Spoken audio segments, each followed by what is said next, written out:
सिमेई खीर तो आपण अनेक थर बनई आउ समस्तंकर रोषे करिवार स्टाइल अलग अलग। थरे मो स्टाइल सिमेई खीर कले बारंबार करने को इच्छा करेंगे। कलर टेक्सचर देखिके जानी पारुथिबे केते क्रीमी और जूसी हेची। तो चलतु डेरी न करी स्टार्ट करवा आज रेसिपी।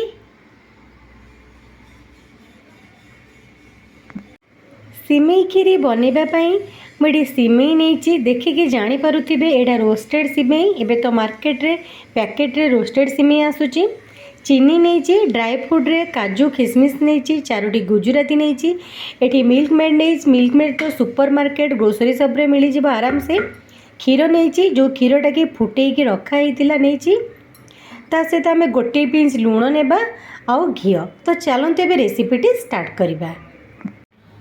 कड़ाई रे मु 2 चम्मच घी देती। घी एबे गरम हो गलानी। एबे सेथरे आमे काजू पकेकी भाजी नेबा। काजू खिसमिस एका संगे आमे पकेबानी कारण खिसमिसटा जल्दी भाजी हो जाए थाए। काजू अधा भाजी हेला बेलू आमे खिसमिस पकेबा।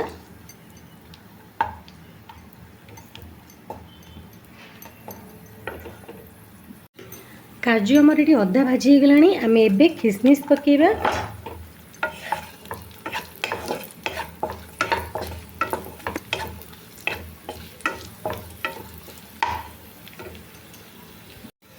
काजू खिसमिस आमर ये भाजी हो गलानी। आमे बेसी आउ पोड़ानी एमती हल्का भाजवा ना कला पड़ीज।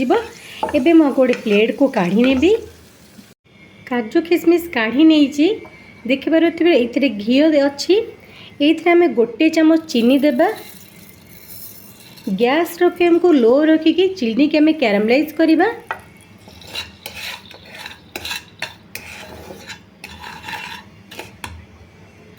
कंटिन्यूअसली एमती गोलेबा। जदि गैस रो फ्लेम मीडियम रखुछन ताले कंटिन्यूअसली एमती गोलेबे बा मिक्स करथिबे। चीनी कैरामलाइज हो गलानी। ये देखिए जे कलर जानी पारुथिबे। ये चीनी को बेसी पोड़ेनि एतिकी करेंगे। एबे इतरे गैस रो फ्लेम को लो करके अल्प टिके पानी दे कैरामलाइज होता चीनी को एमती गोड़े नेबे। जेतेबेले पानी रे चीनी मिक्सी जीवो ए स्टेज रे कौन करिवे ना क्षीर ऐड करिवे। क्षीर हो अमूल जहाँ जो थी आपण करुथिबे सेटा ऐड करिवे।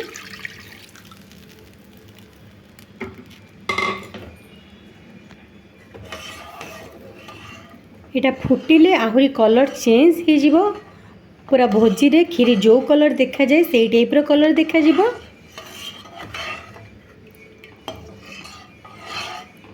एबे आमे इटा फुटिबा को छाड़ी देबा।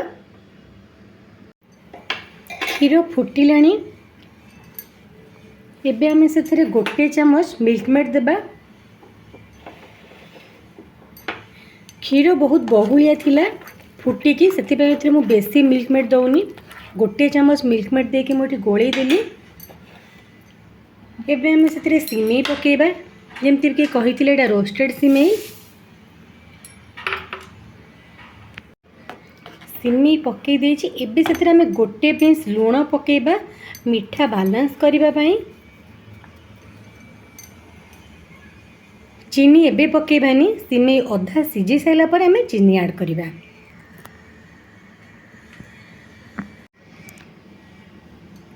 सिमेई अधा एबे सिझी गलानी। एबे से आमे चीनी ऐड करबा।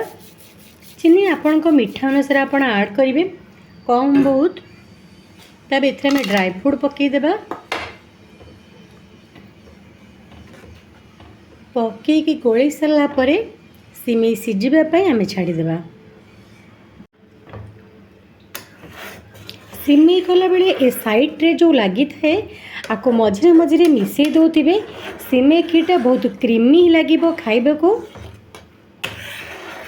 सिमेई खीर कला बेले सिमेईटा को बेसी सिझेबेनी। ये देखिपे एतिक ही सिझेबे ना बहुत फिटी गले खाइबा को भल लगी न थाए। आउ जेते बेले भी सिमेई खीर करूचंती इतिकी थिबो बंद करदेबे कारण ये जिते ठंडा हो जाए सिमेईटा पूरा बसी जाए। जदि एतिकी पानी अंश थिबो तो सी जिते ठंडा हो तो से खाइबा को बहुत बढ़िया लगे। आपण एबे मु गैस को बंद कर दोची। एबे ठंडा हैला परे मु आपण को देखौची। एबे सिमेई ठंडा हो गलानी देखिकी जानी पारुथिबे। टेक्सचर कलर केते सुंदर होईची सिमेई केते क्रीमी होईची। एबे हमें गोटे प्लेट को सर्व करी नेबा। गोटे प्लेट को मु सर्व करी नेइची। क्रीमी जूसी सिमेई खीरी एबे खाइबा को हमर रेडी। जदि आजिर रेसिपी आपण मानकु भल लागिबो मो वीडियो को लाइक शेयर सब्सक्राइब करिवे। Thank you.